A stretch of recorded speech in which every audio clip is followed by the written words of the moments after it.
Thanks for downloading a 3CR podcast. 3CR is an independent community radio station based in Melbourne, Australia. We need your financial support to keep going. Go to www.3cr.org.au for more information and to donate online. Now stay tuned for your 3CR podcast.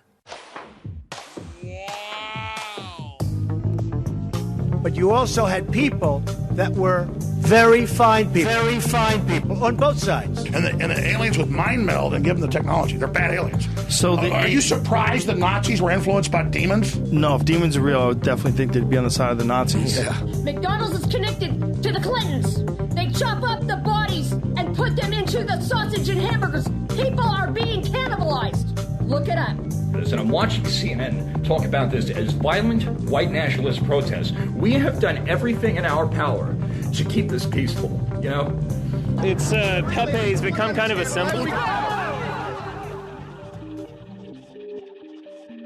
Welcome to Yeah Nah Pasaran, a show about fascism and its gravediggers. I'm Cam Smith. And I'm Andy Fleming. Our guest today is Dr. Eviane Leidig, a researcher at the University of Oslo with the Centre for Research into Extremism. Thank you very much for joining us, Eviane.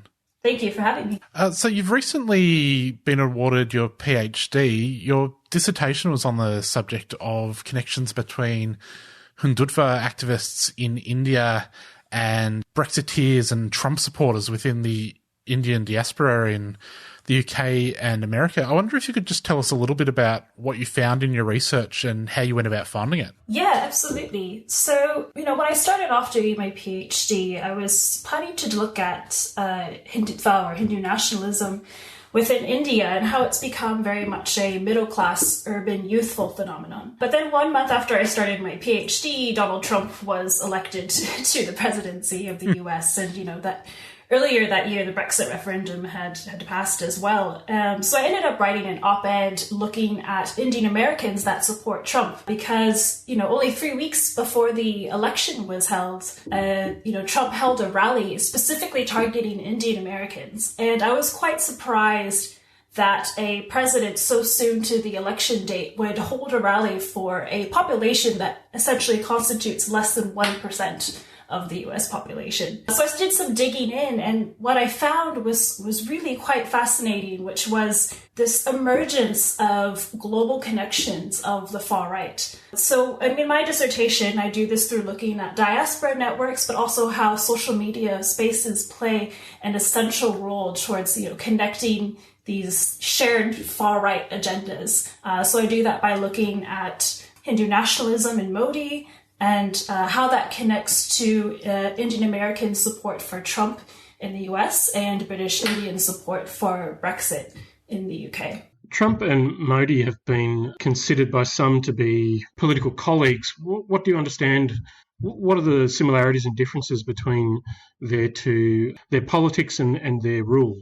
Yeah, so what came across quite often in my research was how many Indians, as well as Indian diaspora supporters of these two figures, would often call them Modi Trump bye-bye, which basically means Modi Trump brother. There is this shared sense of how these two figures are strongmen who are sort of, according to them, self-made figures, although of course with Trump we know that's not necessarily the case. But there's this sort of authoritarian masculine persona that they both embody, which a lot of Indians and Indian diasporic individuals really like. Not to mention the sort of capitalist principles that these two men represent as well. Trump tries to look towards an America First agenda, which necessitates sort of a Make America Great Again myth, and Modi sort of does that as well. He has this Make in India initiative that sort of appeals to an India which is looking towards achieving this techno-economic powerhouse status in the 21st century. And then similarly with Indian Americans, most of them are disproportionately entrepreneurs or involved in business fields, so they really liked, Trump's stance on lowering taxes and so forth. So there's certainly an economic element at play, but also a very cultural, sort of masculine element there as well. One of the observations you made in your dissertation was that some members of the Indian diaspora sort of situate themselves as a well-integrated minority group, so in contrast to Muslims or to illegal immigrants. At the same time, I guess many on the radical right are just as disdainful of Indians as they are of other non-white people. How do these members of the diaspora manage that dissonance? Yeah, I think it's a really important sort of contradiction that you point out there. I suppose that the one thing that does unite perhaps the more extreme elements of the far right who, don't necessarily see Indian Americans as being part of their nation or, part of their identity, is that what I came across was a very strong anti-Muslim Islamophobic stance, which, taps into the Hindu nationalist narratives and also taps into the Trumpism that we see in the US today. But yeah, I don't actually have a really good answer for that, despite, 3 years of writing this research, because I think for many Indian Americans, it's the fact that they can hold these contradictory worldviews and that there's always a sort of othering process at play, and that sort of provides a basis for them to unite with, these exclusionary far-right nationalists that we see today.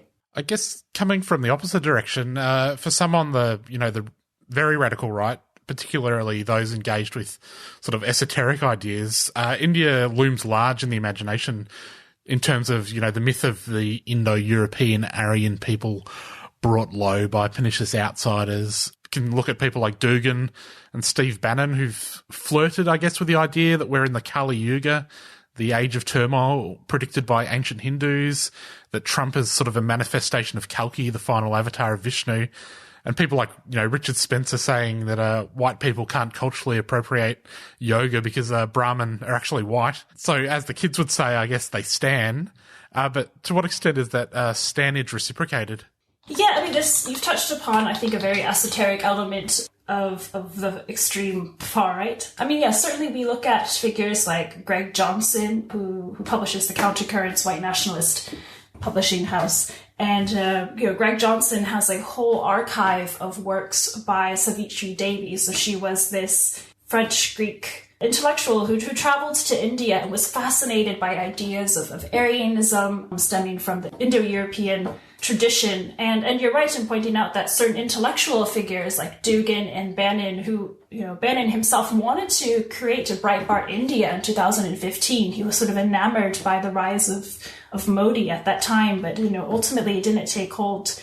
There has been, yes, a sort of fascination among certain intellectual thought leaders within the extreme right for India based around this notion of a shared Aryan identity. I think within India itself, though, there's not actually... That's sort of been confined to, I think, certain metapolitical figures within the movement. It's not... I think it's just so esoteric. It's so intellectual for most Hindu nationalists. The common foot soldier probably has no idea about this sort of racial connection that's pretty confined, I think, to some of the armchair intellectuals of the extreme right. Both Modi and Trump present themselves as very masculine and masterful figures. I wonder, how does gender inform their support base, especially Modi, within India and outside of it? And also, how does a figure like Tulsi Gabbard fit, both within that gendered category, but also in terms of the, I guess, right-wing politics, left-wing politics of the Indian diaspora? That's a fascinating question. I think, like most far-right movements, there's a very traditional view of gender. It's a very biologically determinate view that, men are viewed as the protectors of the nation, as, masculine figures, and women are viewed as subservient and as fulfilling sort of domestic roles like child rearing. So certainly within India, we see that these gender norms do take place, and particularly amongst Modi supporters who tend to be, well, I guess there's two types of supporters. We see the sort of middle-class urban youth, those employed in the tech sector, who like Modi's sort of populist message, because it's important to recognize that, Modi, even though he sort of grew up within the Hindu nationalist apparatus, at the age of 9, he joined a paramilitary organization called the RSS. So he quickly rose through those ranks and then through his party, the BJP. So, I mean, he represents a sort of upwardly social mobile figure, and that's quite inspiring to many young men in India who are part of this growing new middle class. So they sort of aspire to be a figure like Modi. And then on the other hand, you have those who are traditionally more middle class who have always had this legacy of sort of a Hindu nationalist protection against the Muslim other. At the same time, you do see, for example, certain ideas revolved around, young women being the so-called daughters of Mother India. So in Hindu nationalism, there's this idea that India is called Bharat Mata or Mother India. And that women should be viewed as the daughters by extension of the nation, and that they must be protected by hypersexualized young Muslim men who engage in this type of love jihad where they seduce and convert young Hindu women into Islam. But at the same time, there's a really interesting female-only organization within Hindu nationalism where young women are taught to engage in combat drills and shooting drills. So it's sort of an interesting idea that, there's some women who are viewed to be sort of subservient, and then, there's other women who are sort of engaged in what we might consider to be more traditionally masculine activities. When it comes to the diaspora, though, I think these gender norms do shift a little bit. They're still there, but something that I was surprised by when I came across in my research was how I sort of expected it to be overwhelmingly men that would support both Modi and Trump, but it actually being like a 50-50 gender divide, which I was just kind of surprised by. And I think a figure like Tulsi Gabbard, like you mentioned, is a really good example of that. I mean, her family has, deep connections to Hindu nationalist organizations in the US. And I do find it sort of interesting how there's certain aspects of the left who support her. And I think there's a lack of recognition in terms of the background that she and her family has in supporting what is essentially a exclusionary nationalist political movement within India. And part of that is because I think, many of us who live in Europe and in North America and Australia, there's this general lack of recognition about Hindu nationalism as this far-right movement in India and sort of, how it manifests itself. Gabbard's also been accused, I suppose, of being a little too close to Russia and to the subject of Russian influence. And one thing that occurs to me is that in India's modern history,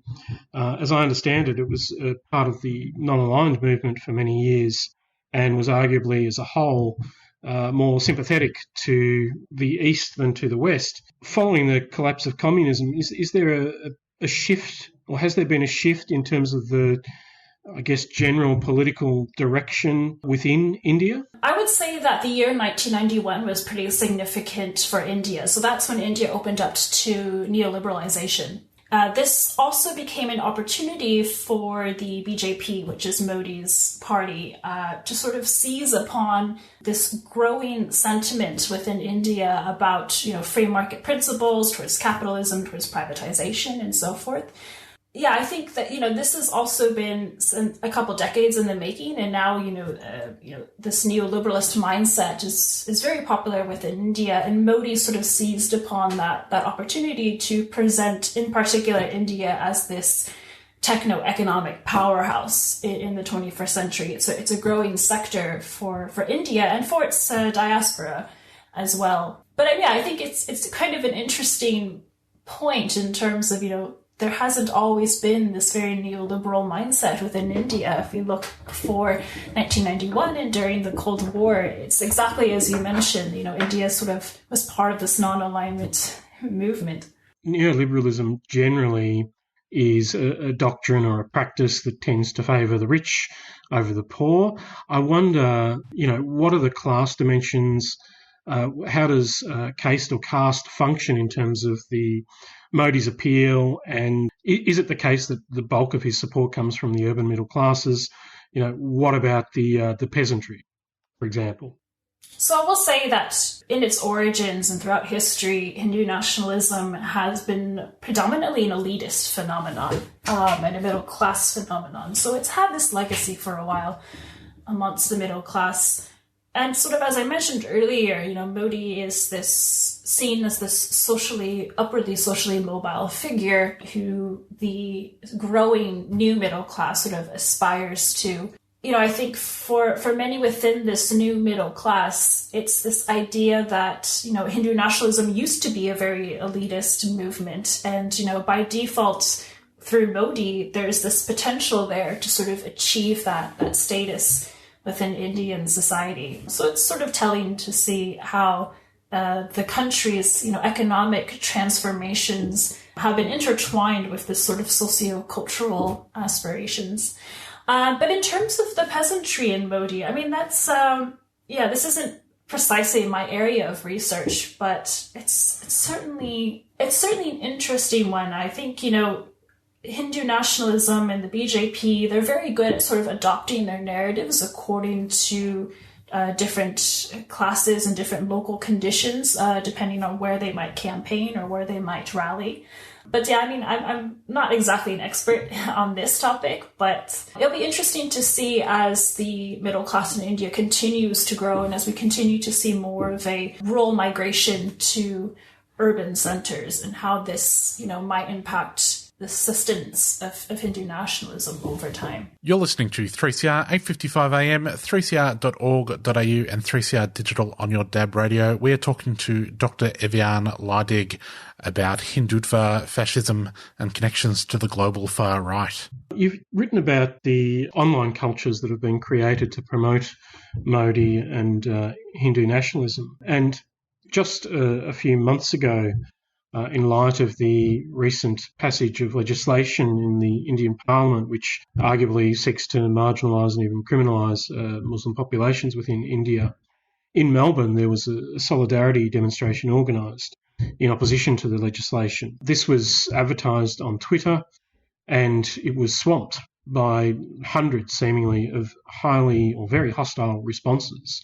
And reading through these responses, I found it was sometimes difficult to discern which of them were the responsibility of, actual individuals and which were the production of bots. So my question is, how does the far right in India and outside of India deploy online criticism to silence critics? And is there evidence to suggest that this kind of activity either receives the endorsement, tacit or otherwise, or the support of the Modi government?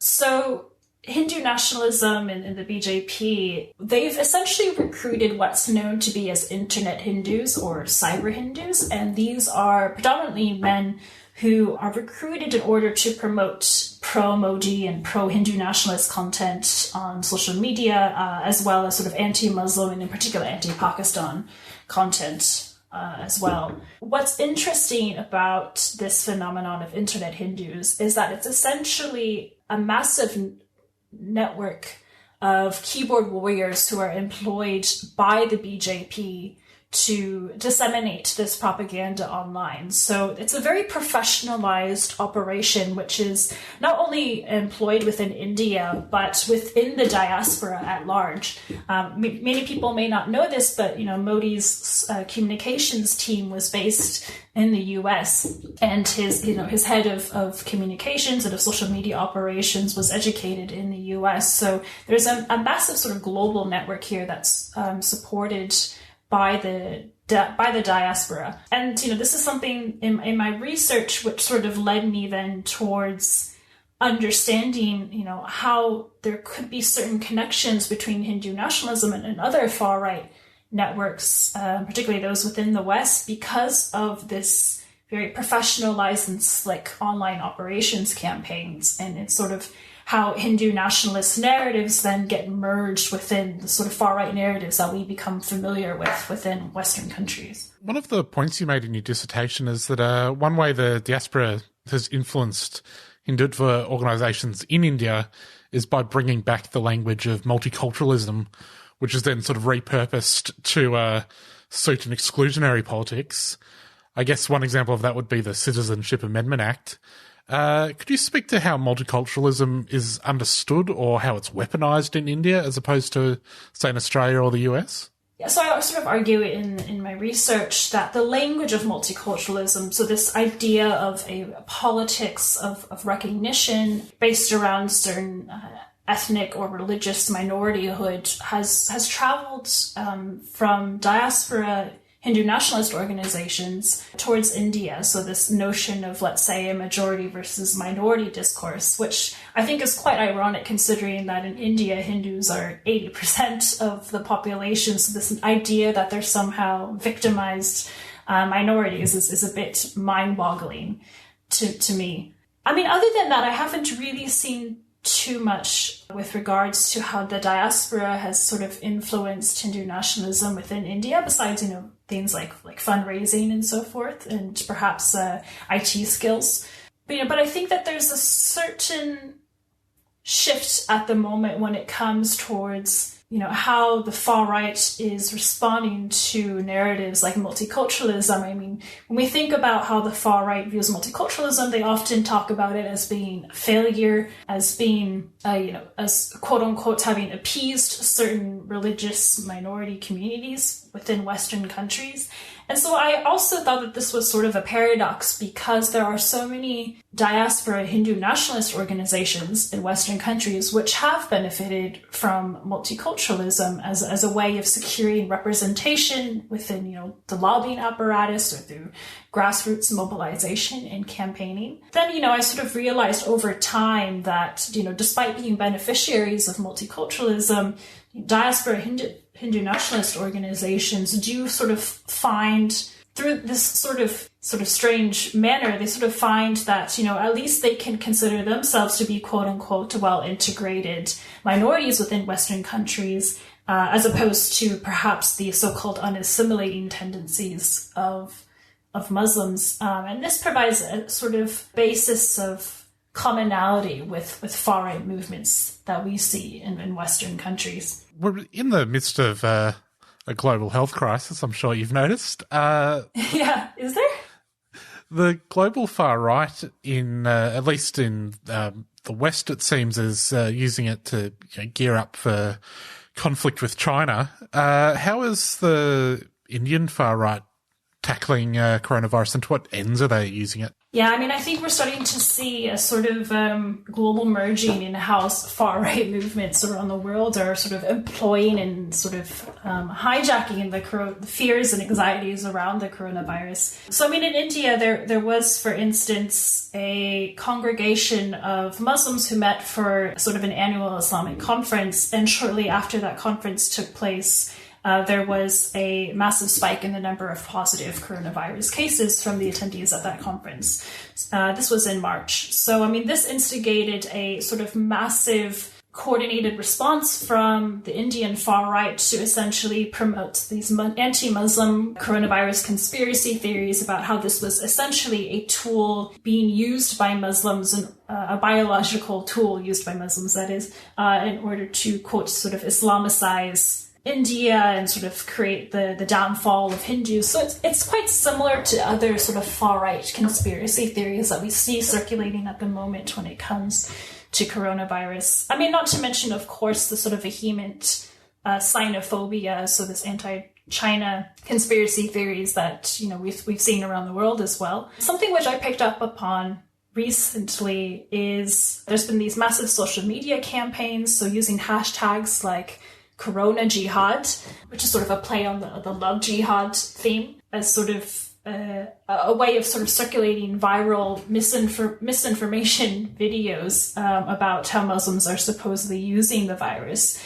as a biological weapon against Hindus. And I was recently looking at like 4chan, and I was quite surprised to see this collaboration between users based in India with far-right users based all over the world, and how they're sort of creating these shared narratives around these anti-Muslim conspiracy theories. So I think that we might consider Hindu nationalism in India to be a domestic matter, but there is this growing trend towards these transnational connections that I think we need to take seriously as a threat as we have with other sort of far-right movements. Social media companies are notorious for failing to tackle disinformation, lies, propaganda. And I'm wondering that if, outside of government intervention, are there other ways that civil society actors can intervene to slow the spread of this disinformation and other destructive viruses? Yeah, so I mean, when it comes to India in particular, we have seen, for example, companies like WhatsApp sending out a sort of counter disinformation campaign. So, and this is particularly important because, India is WhatsApp's largest market. And so it's the primary app form of communication that most people use. So, I mean, I think, that was certainly a good step on behalf of WhatsApp and I guess Facebook by extension to create this tool to help counter the spread of disinformation. But I think it's just really a Band-Aid. It's targeting a symptom and not the cause. Part of the problem is that there's certain content that's being created on other platforms that I saw, for instance, Hindu nationalists using TikTok and Telegram and Discord, and how content that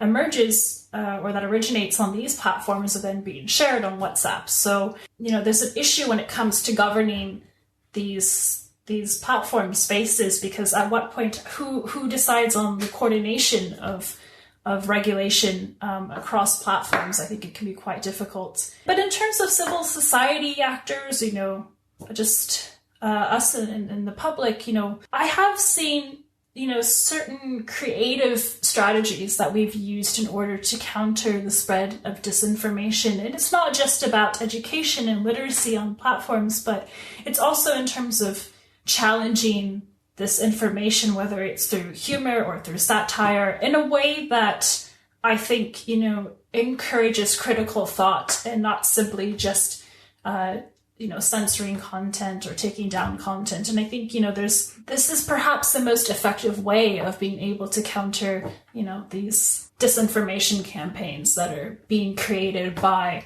far-right actors. Well, we'll have to leave it there. Thanks very much for joining us, Eviane. If people want to find you online, where could they do so? Yeah, so you can find me on Twitter at Eviane Leidig, or you can go to my personal website, evianeleidig.com. That was an interesting conversation, Cam. It also brought to mind the fact that we've spoken to someone else several weeks ago about India. Yes, Shudabrata Sengupta. If people want to hear that conversation, they could go to 3cr.org.au/Yerna Pasaran and download the podcast, alongside podcasts of all of the other shows that we've done. True. And Cam, before we go, we are thinking of doing a special episode where we answer listeners' questions. Is that correct? That is correct, Andy. So if you have a question and you're a listener, get in touch either by Twitter. You can tweet at Slackbastard or at Sexenheimer, or send a message to the Slackbastard Facebook page. Yeah, non-abusive ones, thanks. Yeah, and only if you're a listener. Yes. Global Intifada is up next. We'll catch you next week. See you later.